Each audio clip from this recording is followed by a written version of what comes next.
fellow ink drinkers, and welcome back to the Blind Girls Book Talk podcast.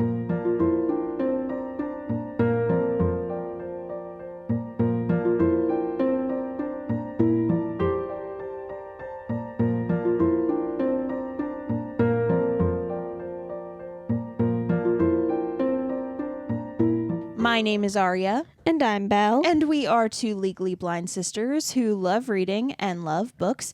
And so what we've done is we've created this show in order to talk about that. We talk about a wide variety of bookish content, and that can range from bad retellings of stories, book to movie adaptation comparisons, buddy reads, recent reads, bookish challenges. Really, the list does go on and on. And today we're doing something a little bit different than what we normally do.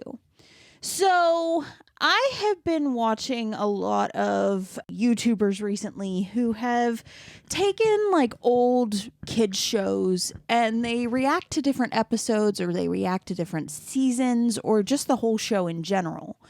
And they talk about like how it holds up and like what happens in the show. And they just kind of go through all that jazz, right? And talking about the lore behind them and all of that. And I find them very fascinating because a lot of these shows, either I never personally watched or I haven't watched them since I was a kid. And so for me, I'm just kind of like, okay, that's a really fascinating thing to do. How can we do something like that? And so how I decided that we're going to do this is we are going to look at old reading shows, like shows that teach reading as children that we actually watched. And this is kind of just us announcing this series, essentially. But we're going to talk a little bit about like the production history and all that jazz, and then going a little bit into the show and talking about that for each of these like let's talk episodes, essentially. But this episode is just going to be us talking about kind of what we remember about these shows, like starting out, essentially, before we start trying to watch them again and all that jazz. So that being said, there are a total of 6 shows that we are going to talk about in this series as a whole. So I'm just going to list them off and then we'll go one by one. And I think more of these are actually your shows, Belle, that you watched as a kid. Are they? I don't know. They are. I don't know what's happening. So we have Word Town, Martha Speaks, Yep. Word Girl, Mm-mm. Wishbone, Mm-mm. Reading Rainbow, Mm-mm. Between the Lions. Mm-mm. Yes, you did. I don't know that show. You keep saying I know that show. I don't know that show. Okay. We'll start with Between the Lions then, because I vividly remember this show. And I vividly remember it being a show for you. And the one thing, okay, so I looked up like a clip recently because I was just like, am I like hallucinating this? Like, am I misremembering this? Here's the thing that I vividly remember. Do you remember the cliffhanger guy? No. Oh my gosh. How can you not remember? Dude, I can only remember what's the one show that I used to watch all the time that we keep having to look up that I broke Google to find the name of? The Big Bad Book of Everything with everything inside. Oh, that one. It shapes the world around us. There's everything inside. No. If you know what that's from, please tell me, because I have looked this up so many times and I have broken Google by typing in that. No, okay, I know. It has nothing to do with this. No, it has nothing to do with this, but I found a way to find that because I think I found a clip of that song.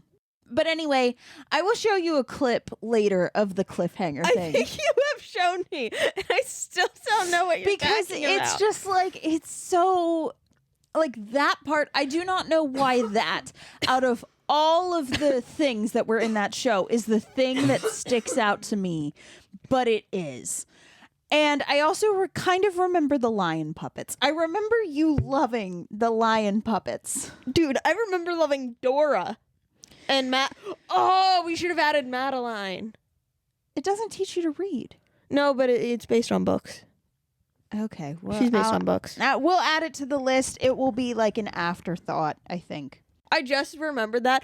I saw a reel on Instagram yesterday. I forget who it was. I didn't care enough. But, like, it made my heart happy. A mother dressed her daughter up as Madeline for preschool reading day. That's very cute. And she, like, carried a Madeline book. And I'm just like, I will force my child to do that. See, the thing is that, like, I remember there was, like, a cartoon version of Spot when I was little. I don't know if anybody remembers Spot the dog, but I loved him. Like, I remember Spot. I remember the books. He was one of my favorites, and they made a cartoon about him.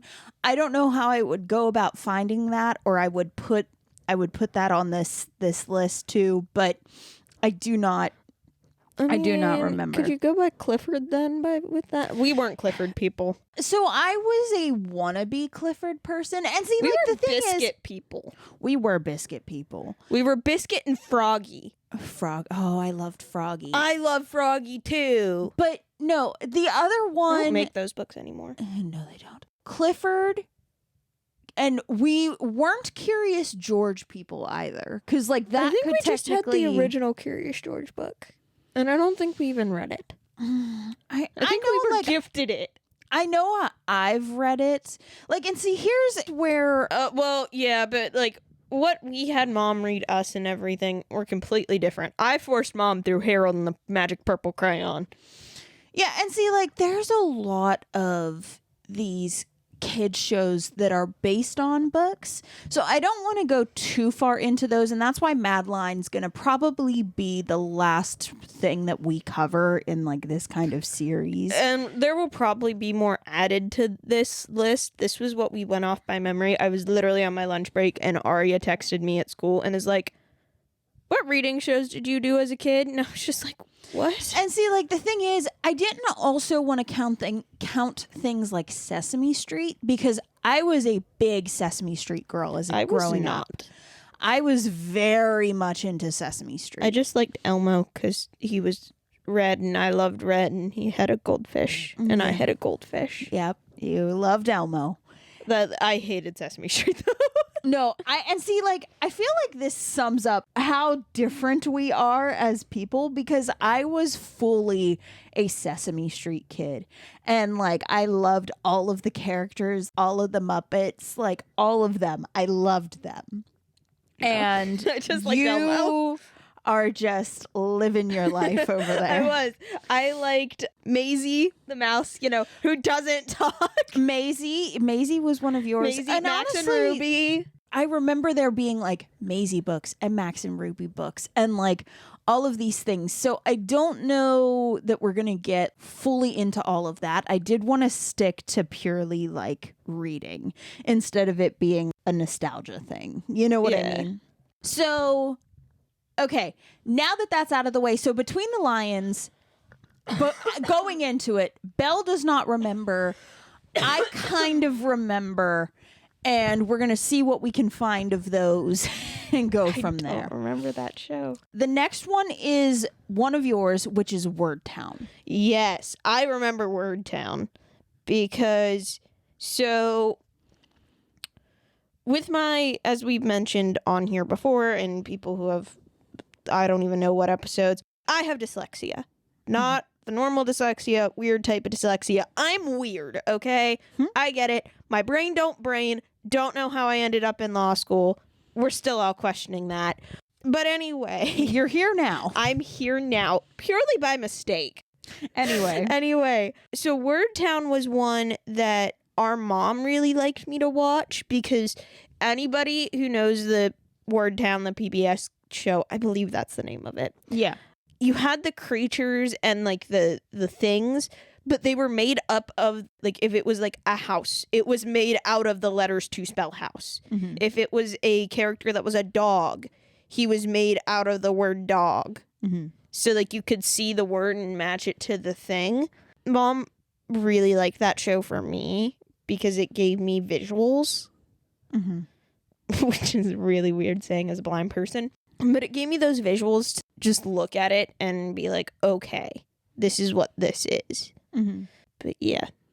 Yeah, and that's not one I ever saw because that was long after I was done watching PBS kids shows. Well, I only started watching it. This is made for like little kids, but it would be on the TV when I'd be getting ready for school in the morning. And like this was after we found out about my dyslexia. So like even though it was made for like smaller kids, my mom would be like, no, sit and watch it because it would show like the B's and the D's and the letters that I would mix up. Yeah. So I was subjected to that. I enjoyed it. I thought it was cute.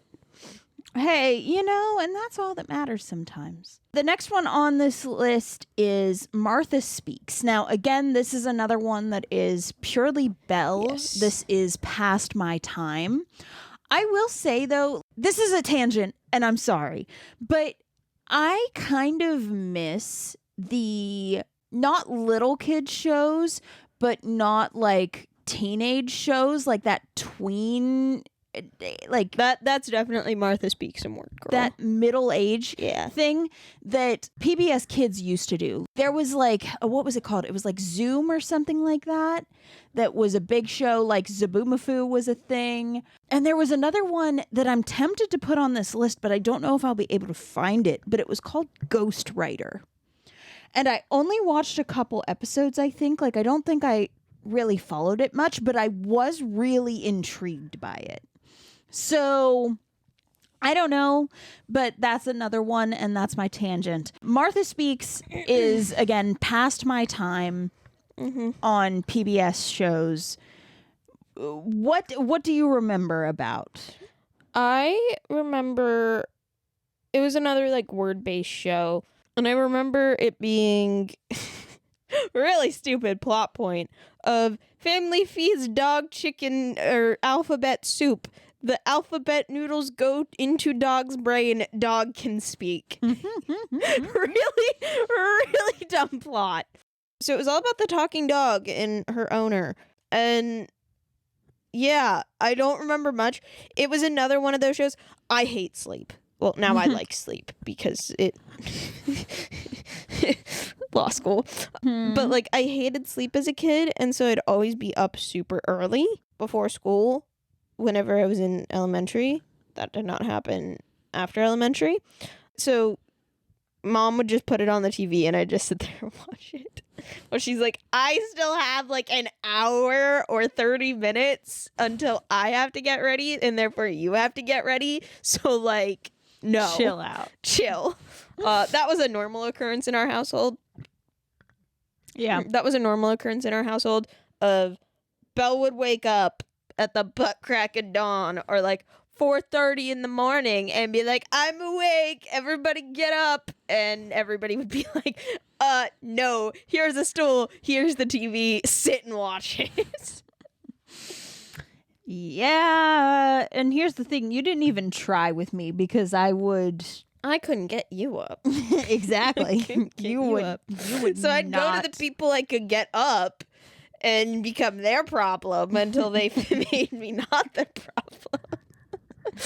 That sums up your life so much. Honestly, that sums up so much of my life. Oh, that's still my life. But anyway, so yeah, so you remember some of it though. I remember bits and pieces. I remember one episode where I actually learned the colors of a stoplight. Oh, hey. And like the order of that because the dog is colorblind. So the dog was like, oh yeah, the way I know this is because I can see this. And I'm like, well, I still can't see the light, but like I now know the order.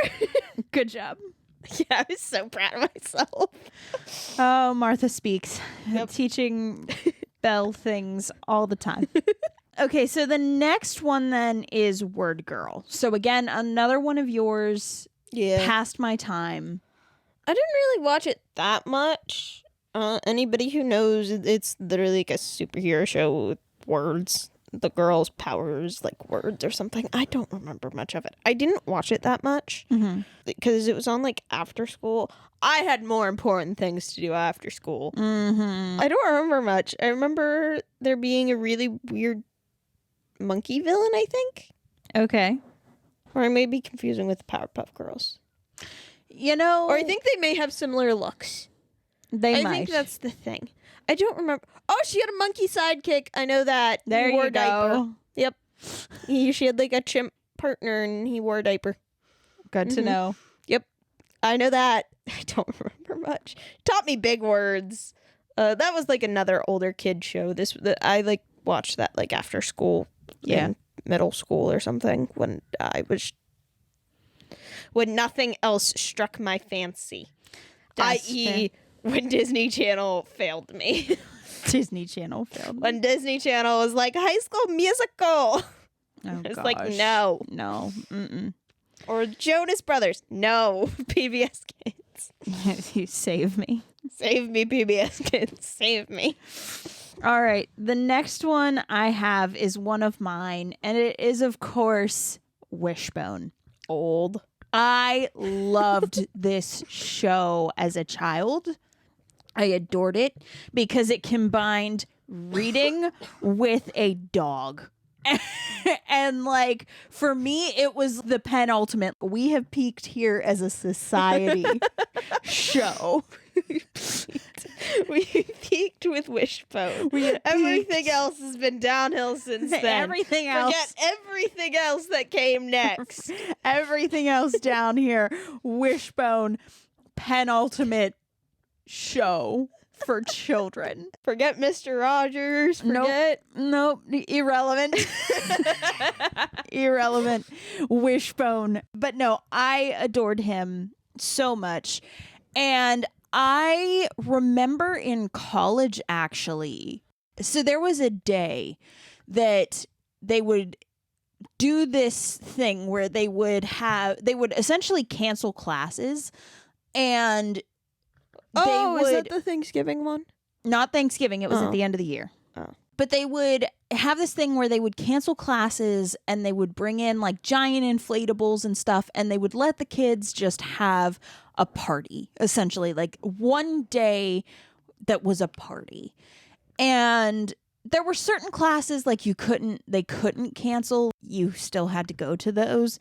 But for the most part, though, you had a day off and you could just like celebrate the year and have fun and, do a bunch of random stuff. And that's what we did.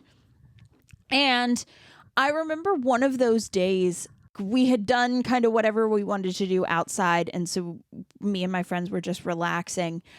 And one of my friends pulled up Wishbone. And I was just like, I remember that show and it was the best show in the world. And we just watched like a couple episodes and I'm like, this is top tier entertainment right here. Top tier. I think they pulled up the Sleepy Hollow episode or something like that. But yeah, so watch that a little bit. And even that has been years ago now since that happened. So I'm old. Hush. So I'm really You're in a museum. Hush.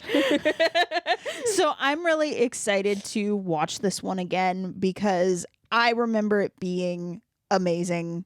And maybe it's probably not as amazing as I'm making it out to be, but I feel like I'm still going to love this show because it combines a little dog and literature, classic literature. Like, Although what's the difference between that and the lions? Listen, That I still don't think exists. I cannot wait for when we talk about that show. It's still gonna be me in denial of I don't know this show. You are going to be What was hardcore. that? No, I don't know that show. And then the last one that is on kind of the main list is Reading Rainbow. I remember some of that. I remember the Yeah. Mm-hmm. I remember the Reading Rainbow thing. Yes. So Reading Rainbow, okay. I know I watched it. I know I did. Sounds like me with the other two. Exactly. I know I enjoyed it, but I don't remember anything about it. Like, I remember the theme, like the theme song of it. Yeah, I know that. And I remember the guy who hosted it, I know everybody who's watching this is just like, how can you forget this man's name? Steve. It is not Steve. I know that. It's Isn't not that Blue's Steve. Clues? Yes, that is That's Blue's Clues. That is 120% not Reading Rainbow. No, I just was being a butt. Yeah, sums up your life. Anyway, so yeah, I do not remember his name, but I do kind of remember him. I do not remember what that show is about. Like, I remember nothing. But I know that it was a huge part of people's childhoods and of people. It was the 90s. Getting kids to want to read. Like, I've been watching another tangent. So sorry. Recently, a reel came up, and I cannot remember who made it, but it was someone who was just like, millennial people are some of like the highest percentage of readers, like in that group, compared to like other generations. Like Gen Z is very close, but millennials, That's shocking. Millennials probably have the highest percentage of readers that make up their generation. And it's because we had things like Reading Rainbow, Wishbone, like those kind of programs. We had the book fairs. We had the Book It program that Pizza Hut worked with schools to get, if kids They read. had that? Oh, yeah. Oh, girl. What did I miss out on? So, yeah, it used to be a thing where I cannot remember what it was, if it was just one book or if it was like multiple books. But like if you read and you filled out this little thing and you turned it in, you could get a coupon to get a free little personal pizza from Pizza Hut. Dude. And it was the best thing ever. I think, here's the thing though. Okay. So okay. Another tangent. I'm so sorry. Our dad, when he was growing up, he worked at Pizza Hut, right? So, of course, whenever you like work at fast food restaurants and different things, you don't necessarily want to eat there. He also cheated the system. He did. He was not. Do not do what our father did. We're not even saying what he did. No, exactly. Because that's all you need to know. He cheated the system. He cheated the system, and now he will not eat Pizza Hut. He and his friends cheated the system. Okay, yeah, no. He got his friends to cheat the system for him, and therefore he ended up cheating the system. And yeah, no, don't do. So anyway, so now he will not eat Pizza Hut pizza. And refuses anything from Pizza Hut. He refuses. And so, like, Pizza Hut has never been one of, like, the pizza places that we've ate at very much. No. Like, normally if we go, it's with our mom. I think our mom is craving it. I think in my entire, however old I am, years on this earth, I have seen my father in a Pizza Hut maybe 5 times. Oh, that's more than me. I've only seen him in one twice. Maybe. Like, I'm saying maybe. I'm being generous. Yeah, I only remember I'm twice. Being generous. The one time mom forced him because she was craving it. And then the other time, I think it was something for my school. Yeah.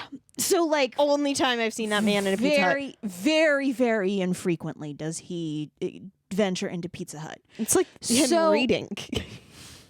So because of that, I would get these coupons because, I want to participate. I want to get pizza. What kid wouldn't? And I would have these coupons for pizza, and we would like never use them because we would never go ever to Pizza Hut. I remember those like individual personal pizzas for children, smallest thing ever on the planet, like very tiny pizza. Perfect for me. I am a small human. I still probably would be fine if I got one today. You probably would be, and that's the sad thing. Yeah, that is the sad thing. Anyway, I remember like that was stuff for our principal. Like if we were like top 3 in our class, or like top 2 in our class. We got to have pizza with the principal, and we'd get to travel to Pizza Hut. And I remember being so freaking happy that I got this personal pizza. Yeah, no. So the Book It program, though, was like a huge part. And they've mentioned other things as well. Like they listed a whole laundry list that I was like, that makes sense. That makes sense. That makes sense. Like all of these, this whole list. And the thing is if I didn't enjoy reading as a kid, if I didn't like kind of inherently enjoy stories from a very young age, all of these other things, these shows, the Book It, the book fairs, like all of that would have probably pushed like kind of over the edge for me. Like if I was kind of on the ledge, that would have tipped me directly into book loving land, essentially. But I was already there. So all of these just were supplemental to me. They weren't like the reason. They were just a kind of an extra bonus, like the whipped cream and cherry on top. Like, oh, see, like these shows never affected me. We've mentioned this in I think it's like the 3rd or 4th episode of this podcast. You don't have to go back and listen to it. It's rough. A lot of those episodes are rough. One day we're going to go back. We're going to have to redo because, like, holy crap, that episode is rough. Yeah. But anyway, I started reading because of a book that our mom just happened to get at the book fair, because our mom was heavily involved within the school. Our parents were heavily involved in all of our schooling with the schools and everything. And for her, she worked the book fairs. Mm-hmm. She was like, in elementary school, it was like parent assistance or something like that. And I think it was, she actually worked the day. I remember her buying this book. It was Grandparents' Breakfast. Mm. And I remember kind of being sad because everybody had like all of their grandparents. Mm-hmm. And like had like their own table and blah, blah, blah. And I sat with our grandma by myself. Yeah. In this, like, by this wall.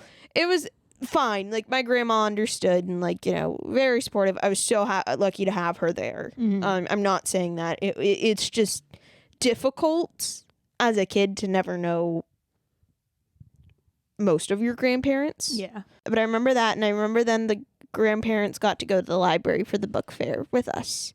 Mm. And I remember walking in with Nunny, and Mom was like, oh, I found some books that I think you might like and everything. And she found the Book of Elsewhere. Mm-hmm. Or no, I did. I saw the cover and I'm like, oh, this is cool. And at that time, I wasn't a big reader. I was 4th grade, and it was like this big chapter book. Mm-hmm. And Mom was like, what? Okay.